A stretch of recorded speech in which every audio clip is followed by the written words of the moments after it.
A big development today in the case of missing mother Maya Millete, and this one focuses on her 3 children. Good afternoon and welcome to The 4. I'm Carlo Cicchetto. And I'm Heather Myers. Maya's sister, Mari Chris, asked that she be granted temporary custody of the children, but today a judge denied that request and instead ordered the children to remain with their paternal grandparents, at least for now. News 8's Kelly Hessedal is live downtown with what happened in court today. Kelly, a lot of people are interested in what happens to these kids.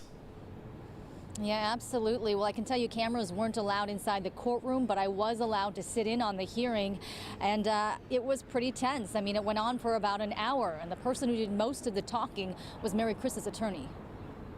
It's about what is in the best interest of the kids and how they're going to get through this, and that's it. And his argument to the judge was this: you have to consider the extraordinary facts of this case. This is not typical. He said these kids have been emotionally neglected. They need therapy, and Larry's parents haven't made any effort to do that. He went on to say Larry's parents have proven they can't be trusted because he violated a court order and made 9 hours of phone calls to them. But the person whose opinion seemed to carry the most weight with the judge was the guardian ad litem, appointed by the court on behalf of the children, who essentially looks at the case, interviews the kids, interviews their teachers, looks at their school records, looks at the CPS documents, and basically said, here's my opinion on what's best for them. And she said overall they're doing okay. She said their teachers haven't noticed any major changes in their behavior. They're doing well in school. She said, I don't think it's necessary to turn their world upside down and change up the custody situation, at least not right now. The judge agreed and reminded both sides there are no winners or losers. She said these children are not going to be used as pawns. This is a very sensitive case that involves minor children who have been through an extraordinary amount over the course of the last 10 months.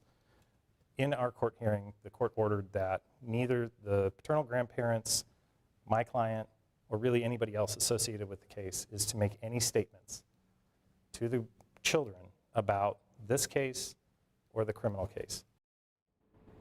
And he wouldn't comment beyond that. And one thing to point out was that he said May's sister was willing to move here to San Diego, to relocate here, so that the kids could remain in school in Chula Vista. However, the judge said, let's just keep things as consistent as we can for these kids. Let's let them stay in the home they grew up in, let them sleep in their beds. Let's just try to keep this as normal as we can, or as much as we can, considering the circumstances. Heather and Carlo.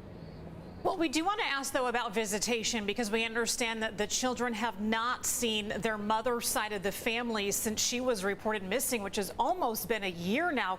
Has Maya's family been granted visitation of their nieces and nephews?